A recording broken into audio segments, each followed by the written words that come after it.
My Lupus Living Room is a place to listen to the stories of ordinary, everyday people who are not afraid to share the struggles and successes of living with a chronic illness called lupus. These brave Lupians put it all out there to bring us all in. We celebrate people living with lupus. My name is Suzanne. I am a mom, a wife, a business owner, and the CEO of the Lupus Foundation of America's Great Ohio chapter, and a whole lot more. But most of all, I have lupus. My purpose and my passion are to help other people with lupus. For me, lupus was a lonely, miserable, misunderstood disease, and I'm here to tell you that today it doesn't have to be. I want to talk more about the things we do not normally talk about. Since lupus impacts mostly women, My Lupus Living Room will have a focus on what it's like to be a woman living with this mysterious, unpredictable disease that has no cause or cure. I know that many would love to connect with others that have lupus. These women are fearless and have extraordinary stories of survival. I'm excited to welcome my not-so-famous guests, and with their inspiring stories that offer hope and inspiration to fellow Lupians. I believe this project will not only create awareness about lupus, but offer encouragement to those listening. Remember, there is no I in the word lupus, but there is the word us. The Lupus Foundation of America, Great Ohio chapter is here for you. For your chance to share your story and visit with me, you can reach out to me at Suzanne at Lupus Great Ohio or call 1-888-NO-LUPUS. So for now, sit back, relax, and enjoy. Hi, this is Suzanne Tierney with the Lupus Foundation of America, and welcome to My Lupus Living Room. I am so excited for you to join me, and I'm always excited to have a guest. But I do want to tell you, any guest that I have, if they have a treatment plan or a product or anything that they're interested in using, that is what they use. I want you always to consult with your doctor first about trying any new medications or plans or adjustments in your diets. Your doctor is the best one to help you treat your lupus. But it is important that we learn from each other. I think it's important that we learn from each other how we make the lupus journey. And this afternoon, I'm excited for you to welcome Chanel. Hello. Chanel is with us this afternoon, and she has an exciting story to tell, one we haven't heard before. And so I just met her recently, and we're going to let her have a 2-minute commercial, and then we're going to have a conversation. So why don't you tell everybody who you are and your journey with lupus? Absolutely. Thank you so much for having me. Oh, I'm excited. Being here and being a part. So I was diagnosed with lupus in 2010, and I was diagnosed with systemic lupus. And if you guys aren't aware of what systemic lupus is, it attacked my immune system, of course, my liver, my kidneys, and my lungs as well, too. And, of course, you know, heart and kidneys as well, too. But anywho, diagnosed with lupus in 2010, right after I graduated college. It started off as rashes on my legs, and I didn't know what it was. And then eventually it just became really bad. So anywho, I decided to go plant-based in 2010. I was diagnosed in April of 2010, went plant-based in September of 2010, and became, my lupus was in remission in April of 2012. So I've been in remission since then. So for almost 13 years, I've been plant-based, and It's been working for me. Wow. So Chanel is Chanel Nowel. Yes. Chanel Nowel. And she gave you a very short version of her journey here. So I'm going to try to stretch it out for all of us. Okay. So for those of you that don't know what plant-based means or have heard of it, it's about diet, okay? And I think it's kind of an old take on vegan, kind of stretched. I mean, there's oils, there's fruits, there are vegetables. But the fun part and intriguing part about this young lady is she's taken, lemons. I did that because the lights are flickering. That's an angel in the room. I just know it. She's taken lemons and made lemonade, so to speak, because she is a chef. Chef Noel, the Vegan Vixen. And her business cards are purple. Imagine that. A purple vegan lupus chef. There you go. Plant-based. Yes, ma'am. Okay, so we're not promoting the chef thing or the plant-based, but I do want to have healthy dialogue about plant-based. So, Chanel, tell me, I'm completely ignorant other than those things that I've mentioned. I think it's an old thing reinvented and, tomato. But for our audience, why don't you dig into the plant-based theory? Yeah, absolutely.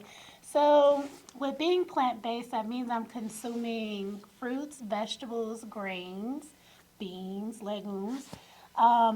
Maybe sometimes people do like soy and things like that, but for me, I like to stay more strictly plant-based and just vegan. Now they're kind of the same, but the thing is with vegan, you're also consuming a lot of processed foods like the vegan cheeses and the vegan meats and stuff like that. But with being plant-based, that means that I'm strictly only consuming plants. And there's nothing wrong with being vegan either. But for me, I just try to stick mostly more to plants because I feel like for me, it makes my body feel a lot better compared to eating a lot of processed foods. So with veganism or being plant-based, that means that there are no animal products. So that means no cow milk, no cheeses, no eggs. For some people, honey may fall into that category as well too. For me, it does not. But for some people, they won't consume honey because of the bees or the process of making honey or the process that the bees may go through with that. Well, I'm going to stop you right there because something just came to mind. And Alex, feel free to cut this. But years ago when I used to be in retail, I called the lady honey. Okay, and she goes, "Don't you ever call me that. Honey comes out of a bee's ass." Oh my God. Okay. So at that point, I would bet that's not plant-based. Okay, that is definitely out of a bee's ass. And I had to take the moment. I'm sorry. I swear it's a venial sin. But I just had to share that. That's It was a giggle to I me. hope that doesn't get cut because that would be the best ever. Please don't cut that. Well, because it wouldn't be vegan. Exactly. Okay, it's my point. You think about it, there's a tree, there's a this. No, it doesn't work. But if you think about it, we're all connected. You know what I mean? I don't know about bees and snakes, though. Okay, that's another story for another time. But the Vegan Vixen. Yes. So I'm looking at this cute little picture here, and she has great hair. Oh, thank you. Great skin for a Lupian. But it wasn't like that before. Oh, no, definitely not like that before. So I can kind of go more into my story with that. Yeah. So, of course, with being freshly diagnosed with lupus, went to my rheumatologist, and I kind of asked him, like, hey, are there any other options I have other than taking, like, the main medication that we're probably most are on, a prednisone, along with a whole slew of other medications as well, too, because each of those medications were giving me really bad side effects. So hair loss was one of them, weight gain. I was constantly having rashes on my skin, on my body, on my face. Insomnia, depression, the list goes on. And so, of course, if you've had lupus or have lupus, you probably are on different medications, and each medication is to be a side effect from another medication. So you're just on a whole bunch of different things. So for me, I was on 8 different medications 3 times a day. So if you can do the math of how many pills I was I'm taking. with you, girl. I'm popping 26 myself. Yeah. And, so I went to my rheumatologist and I asked him, like, hey, is there anything more natural or something that I can do? Because this is tough. Like, the illness in itself is bad, but these medications are making me feel even worse. So, of course, he's like, no, there's no cure for lupus. And unfortunately, in order to keep you, where you're comfortable, you have to take these medications. So I said, okay, cool. Not really cool, but okay, fine. I dealt with it. So what I started to do is I started to do some research. So ironically, I went to lupus.org as my first place to kind of look at things. Like, okay, So what are ways that I can decrease my flare-ups? That's what I was focused on at that point. And I saw an article that said reducing processed sugars and red meat. So I said, okay, I'll try that. Now, mind you, I was raised on a Southern diet, so I was not always vegan. I was not always plant-based. One of my grandmothers were from Beaumont, Texas. The other one from Shreveport, Louisiana. So we had a very rich diet in all kinds of stuff. So I was not always this way. But the first thing I saw was reducing processed sugars and red meat. So I said, okay, I'll try that, because to me, I felt like my health was much more important than my taste buds at this moment. I just wanted to get better. So I stopped eating red meat and stopped eating the processed sugar. And then I came across this documentary on Netflix called Fat, Sick, and Nearly Dead. And this guy, I think his name was Joe Cross from Australia. But anywho, he had an autoimmune disease as well. I can't remember the exact name of it, but it was something. And so he went on a juice fast for 60 days. And with the juice fast, that means that you're only consuming cold, fresh pressed juices from fruits and vegetables for 60 days. I'm like, I don't know if I can do it for 60 days, but I'll give it to 30. I'll try that out. So I went on a juice fast for 30 days. And of course, with having lupus, you're at the doctor's office every either 2 weeks to a month to check your blood work and to check your liver panels. And so each month that I went and got my blood drawn, my rheumatologist was like, hey, we're noticing that things are changing. So whatever you're doing, keep doing it. It's looking good. So eventually he took me off of 7 of those 8 medications. The last one that I was on was prednisone as time progressed. So after the 30 days, I felt great. I'm like, okay, well, this is great. I'm just going to go ahead and keep it up. So that's when I decided to just be vegan all the way until. And so April of 2012, that's when my rheumatologist called me and was like, hey, I just want to let you know that your blood work looks great. You can get off of prednisone. Everything's perfect. So that's kind of where this landed me here in this spot, which we kind of talked about earlier. Sometimes God places you in places that you would have never thought of. So one, I never would have thought that I would be cooking for other people. That's number one. 2, I never would have thought that I would be vegan of all. Never would have thought that. But it's something that worked for me. So your journey, your switch in your diet led you to a remission. Yeah. Okay. So to our audience, I just want to be clear, don't do this unless you talk to your doctor. And never come off of your medications. Never, never, never until you have a conversation with your doctor. Some medication just cannot be stopped abruptly. And I think you're going to find out that more physicians are open to companion therapy. So I wouldn't be surprised if a physician would say, you know what, you can do both and let's see what happens. Right. Okay? But again, everyone is affected by lupus different. So we don't want to tell you, hey, stop what you're doing and do this with anything that we talk about. But I would have that conversation with your physician. And we know that our audience likes to learn more about diet. We've done a couple of programs on diets. And we have another Lupian like you who's doing extremely well, and she's going to be featured in a national magazine shortly, and I can't wait to see her journey. Because she had an incredible journey as well, and she went to plant-based. And I'll admit, and I'm probably one of the worst patients compliance-wise anyone will ever meet, but I'll admit that I did go on one several years ago and I had a secretary who helped me. And once she was gone, it's like, okay, I fell flat on my face. So these things are always better if you have a support system or someone else who really understands it to help you and keep you on track. Okay.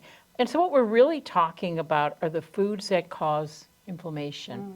Because really lupus, that's what it's doing to us. It's causing all this excessive inflammation. The autoantibodies are attacking us, or our whole bodies are inflamed. And when you talk about meats and sugars and the carbs, it's all about inflammation. So we need to get a better control on that. But so, all right, so that is your lupus journey. The good news is you're doing better. Absolutely. Okay, you're in remission, and now you're this chef, and you wrote a book. I did. Did you write one, two? What did you do? Two. Two, So and they I've have written interesting two. names. So Alex, go ahead and share that with me. What was this one? So We're gonna get banned off the channel. I know. One of the books are called "Throw Some Greens on That Shit." It makes me giggle every time I say it. Too. I can't believe you published it like that. Okay. Well, it has a little asterisk. Is it a so cookbook? What is it? It is. So it has a few of my favorite recipes that are inside. Okay. So anywhere between, like, I love po' boys. That's one of my favorite meals. I love po' I don't even know boys. what that is. Yeah, so po' boys are kind of like sandwiches that have, well, the traditional ones are like, they're like fried shrimp sandwiches. Oh. Like on hoagie breads, like Oh. little small buns or whatever. But yeah, so with mine, instead of using shrimp, I use mushrooms. So what I do is the same way that you would bread shrimp and all of that and season it, I would do that with my mushrooms and fry it, and you have the same result as well too. Wow. Yeah, so Okay. that, and then I have, fettuccine Alfredo in there. I know you. Yeah, Yes, yeah, I'm the pasta pasta. queen at my house. Getting me to be plant-based is going to be a miracle, Oh but my goodness. And that's the thing about with being plant-based. It doesn't have to be so mechanical and so hard. To me, I feel like you have to meet people where they are. yeah, so if you break the chain, what happens? Do you disintegrate? I mean, can we really save a treat day and really? You can do whatever you like. Like, okay, for example, How much damage do I cause by doing that? you won't do too much damage. To me, I feel like it's all about you. You want it. This is your journey. Your journey is for you. It's no one else's journey but yours. And for example, I usually tell people, like the other book that I have is a transitional guide. So for individuals who are not plant-based or maybe just kind of want to experiment with it a little bit. For me, I went just completely cold turkey because of my health, right? So, but for other people, maybe transitioning at a slower pace may work better for them. So for example, you may want to stop eating pork for a month, then the next one would be chicken, and the next one will be beef, and then turkey, and then so on, and then you're done. Usually the hardest thing for people to get off of is dairy. That was my hardest one too. But to me, I feel like everyone's journey is different, and you have to be gentle with yourself. So what works for you and what pace you decide to go, that's your journey. You don't have to be bullied into it. Yeah, so I was doing some research on it, and I noticed that some of these box food delivery companies, and I'm lost for any of them right now, but I noticed a lot of them will send those foods ready, prepared, or boxed for you if you want to try it. Yeah. Yeah, if you don't want to make that whole grocery store commitment at one time to see if it works for you. So I wonder what the benefit of, going off and on or alternating days. I mean, I know obviously if it's good for you, you want to do it long term, but deprivation really gets in the way of diets. I know because I've lost 50 pounds 4 times and gained it back because of deprivation, okay? And I think that's one of the biggest things is we feel like we're missing out on all this other stuff, and then we go back to it, and then we get rehooked again. Yeah. Diet is a very challenging part of our lives. I think the biggest part is even the word diet. I Yeah, think I hate just that word. more so having relationship with self and food. I think when you look at it in a sense of that way versus I'm on a diet, you tend to have more of a better connection. So sometimes even looking at the psychology of it all, where it's like, you know what, if I eat this, how is it going to make me feel later? Versus I can't eat that because my diet says that I can't eat it. More so just, if I eat this bowl of grapes versus this bowl of chips, which one is going to help me feel better? And just more so having a relationship. And it's okay to say, you know what, I want some chips or I want some popcorn. My thing, I love popcorn. So you. I love, love, love popcorn. Now, but let me think. Is that plant-based? It is. Kind of. It's kind of it's corn. It didn't come out of a bee's ass. It's corn. Came out of the ground. Wow. But yeah, it's just, you don't have to deprive yourself either, but it's just really having the relationship instead of saying, I'm on a diet. Like even just being plant-based, like this is, to me, I feel like a diet is temporary. We want to look at lifestyle changes. Lifestyle changes. That's it. You Yeah. hit it right on the nose.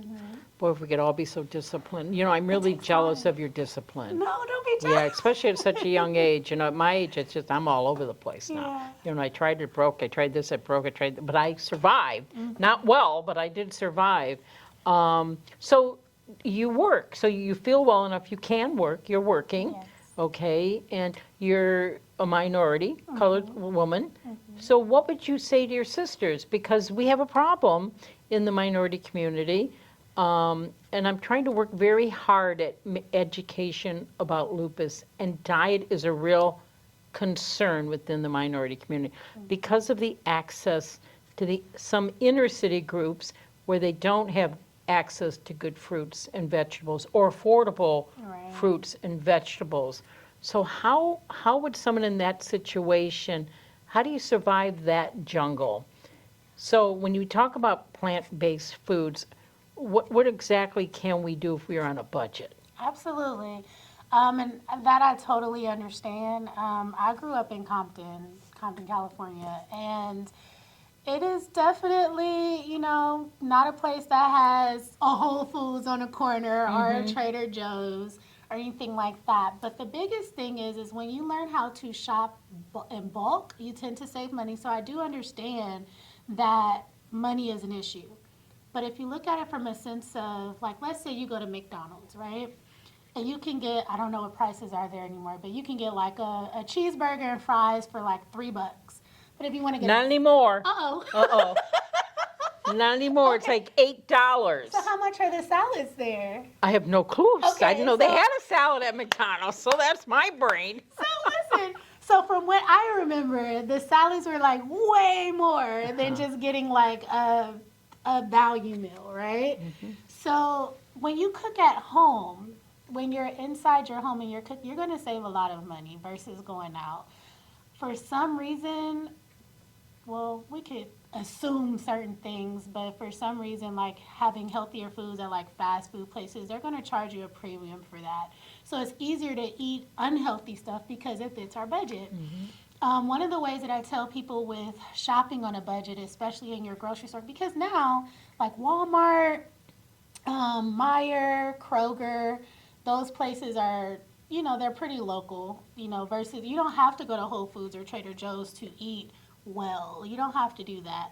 I always tell people to shop around the Perimeters. versus the inside of the aisles because that's where you're going to find your fruits, your vegetables, your grains, and all of those things. But when you go into those middle aisles, it's just We're in trouble. big trouble. And anything that has preservatives in it, those middle aisles, you're going to pay more money for that as well too. Like if you buy an apple may be, let's say, 50 cents compared to buying applesauce or a pack of applesauce. Like it's just a way of learning how to shop in the grocery store. But if you buy in bulk and if you stick to just being plant-based versus all of the expensive processed vegan foods like your Beyond, this is nothing against Beyond Burger or anything like that, but like Beyond Burger, Impossible Burger, Gardein, all of the faux cheeses and stuff, now that's expensive. But if you just literally just stick to fruits and vegetables, you'll be okay. You'll be in tip top, and you'll be in a good Can you area. ever eat pasta again? Yeah, Oh, okay. absolutely. Well, how do you make a plant-based pasta? Oh my goodness! So they have, like I said, now we've evolved so much, but there are pasta brands that are vegan. If you have gluten allergies, they have pasta brands that are gluten allergy that are gluten free as well too. So you just have to read your labels. But yeah, you can eat pasta. Oh, I love pasta. I can't imagine my world without pasta or Yeah, tomatoes. pasta, bread. Oh my Yeah, gosh. that's painful. Yeah. It's painful. So, so are you a private chef? What are you doing? Are you a what? Oh, you're not at a restaurant right now, no? So I am a private chef. So Okay. I do provide in-home chef services. So for example, let's say, you know what, I want someone to cook me dinner today. I'm here for that. Or if someone wants to meal prep, so maybe they may not want to cook throughout the week, so I'll go to their home and I'll meal prep for them. Or, catering events like baby showers or weddings or birthday And you make parties. a vegan dish for these people. Yes. How fun is that? Yep, and then I'm also a food manufacturer as well too. So I have my vegan mac and cheese is just the cat's meow, I guess, around everywhere. So we've learned how to package it up, and it can be shipped anywhere in the U.S. Vegan mac and cheese. And so I was like, how do you make vegan mac and cheese? I mean, butter, milk, cheese, how does that work? So, but I have my little vegan plant-based magic that I add to it, and it works out just fine. Wow. So you wrote a couple books. You have a website. I'm going to share all that with you. You are working. You're able to work. You came off most of your meds, so you have companion therapy. Is this vegan? And she's called Noel Yep. Edison. Uh-huh. Oh boy, I'm going to screw that You up. got it. Vegan culinary artist, the Vegan Vixen. I love the purple little Thank card. you. And I'm so intrigued by you that you had the ability to make this pivot in your life for better. That in itself is the complexity to living with a chronic disease. So how did that come to be? How is it that you can do that? Because that's masterful. Oh, thank you so It's much. just masterful. So how do we teach our sisters or our friends? How do you do that? What brought you to the point to say, I'm this important. I have to do this for me. Yeah. How do you do that? It takes a lot of strength. It doesn't just come just ready There's to... no switch. There's not no. a button. There's not a button. My biggest thing is try your best to surround yourself with other people who are helpful and who are positive. Because as we all know, sometimes our flare-ups come from stress as well too. To me, I feel like surrounding yourself around supportive individuals is probably Sure. the biggest thing that helped me. But I love how you said to basically figure out where you are able to say, I am enough for this, to get the strength to decide that you are enough to make a change in your life. For me, my motivation is I really just got tired of feeling the way that I felt. Like, I'm this young, let's see, how old was I? I think I was 22. Yeah, about 22. I don't like feeling like I'm 80. Yeah. I feel like there's more to my life than just this diagnosis as well too. Like my doctor told me, oh, your life expectancy won't be that long and all that. I'm like, I have more to do. I said the same I have thing. more to do. Like this cannot end here. Yeah. And for me, like even like I have a 6-year-old son. I was told I couldn't have kids because of lupus as well too. So even just, I wanted to prove others wrong. Okay, and that pregnancy went well. Oh gosh, yes. But the thing is that because of my lupus, I had to get weekly ultrasounds to make sure my baby was fine and there were no heart issues with him. But yeah, I had a very healthy, beautiful pregnancy. But Good for you. before that, I did have a miscarriage. Yeah. Before having him. I'm sorry, yeah. Thank you.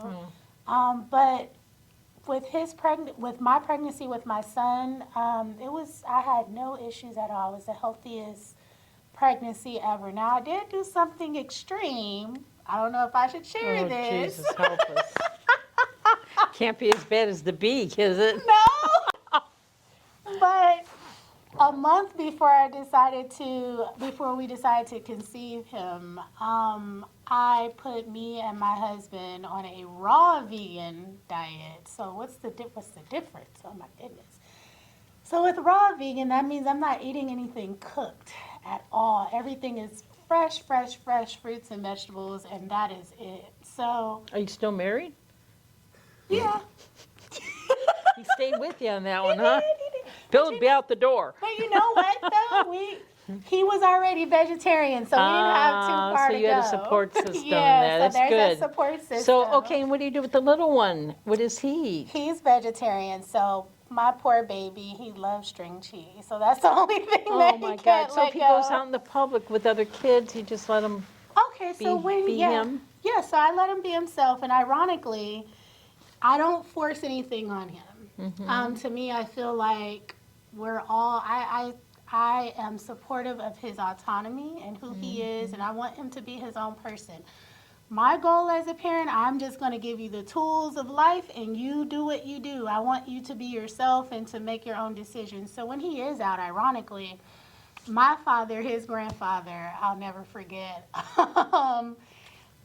He was with him for a day, and my dad tried to feed him like chicken nuggets, like, you know, and I did And not. he went, "Pfft." And I no, he didn't even take it. My son looked at it. He was like, "I don't eat animals," you know. Oh, that's Adrian. So, That's our Adrian. so he's like, "I don't eat animals." So my dad was like, "Did you teach him?" I was like, "I did not," you know. So when he goes out with other kids and he knows what he wants to eat and what he can and what he can't. And so I had another friend of mine ask me, like, well, what if he comes home one day and he's like, Mom, can you make me a steak? And I'm like, well, if you pay for the steak and you cook it yourself, go right ahead and do it, but you can't do it in my pots. Oh, jeez. Oh, But jeez. no, I want him to explore life on his own and to And he's figure out healthy. and he's And your husband's healthy. yeah. Good. So, like, my son is 6, but he measures as a 10-year-old. He's Mm-hmm. very big, very healthy. We have no issues. Even education-wise, he's doing amazing academically. He's So if we great. go in your pantry, there's no canned goods, right? No, the only canned goods that you might see in my pantry, let's see, this is funny. You'll see jackfruit. You'll see canned jackfruit in there. You'll see coconut milk. You'll see coconut cream. As far as canned goods, that's about Oh it. my God. Don't come to my house. I have a walk-in closet with canned goods. That's why I'm the most pathetic person of all here. No, you're not pathetic at all. Well, Absolutely Chanel, this not. has been a real treat. Very informative. Very, Yeah. very informative. And I think there's a lot to be learned from you. And I want you guys to visit her website. I'm trying to look on. It's so teeny. Did a mouse read this thing here? It's a mouse print. teeny tiny. I can't even. Are you going to have to tell me your website? Absolutely. So my website is Chef Nowel. So www.chef, and then Nowel, Nowel.com. And then if you're on Instagram, I'm under Vegan Chef Nowel. And on Facebook, I'm under Chef Nowel. And if we're interested in the book, how do you get that? Yeah, so you will go to my website. Okay. And I'm going to buy have- that book. Oh, thank Yeah, you. it's just the title's worth being on my You bookshelf. gotta throw some greens on it, girl. I'm going to steal that one. But yeah, if you go to my website and then you go to the drop down, there's a store there, and if you click there, and it'll take you right to my store, and then you'll be able to see all of my products there. Well, great. So I suggest it be very entertaining and very educational, and I suggest you all do that. Yes. Well, I am absolutely. just tickled to death that you came. It was worth the good laughs and the Oh my education. gosh, I love and it. meeting I you. love And being so here. Chef Noel reached out to me last week. She's new to the Cleveland area, or actually this area. She came from a warmer state than ours and had some affiliation with some chapters out there. But we're going to welcome you to our Lupus family. I'm going to be trying to get her to get more involved with us, as I hope the rest of you do too. And I'm really curious to hear your story. So if you have an interesting story to tell about your lupus journey, come on down to my Lupus Living Room here at the Chippewa office in Brecksville. We'd love to have you. As far as today's program goes, I want to thank you. Thank you for taking the ride over from Kent. And we're going to be talking to you real soon. And for everybody watching, remember, your doctor is the best source for you to get information from. If you'd like to share this information from him, I suggest you do so. Give him the website. Until then, thank you for coming to my Lupus Living Room. Thank you. Thank you. Fun. Oh my gosh. Fun time. Absolutely. Fun time. This is awesome. I love the bees ass thing. That was Remember, there is no I in lupus, but there is an us. Until next time, this has been my Lupus Living Room with the Lupus Foundation of America's Great Ohio Chapter. For more information and resources to help you in your lupus journey, please visit lupusgreatoohio.org, or call 1-888-NO-LUPUS.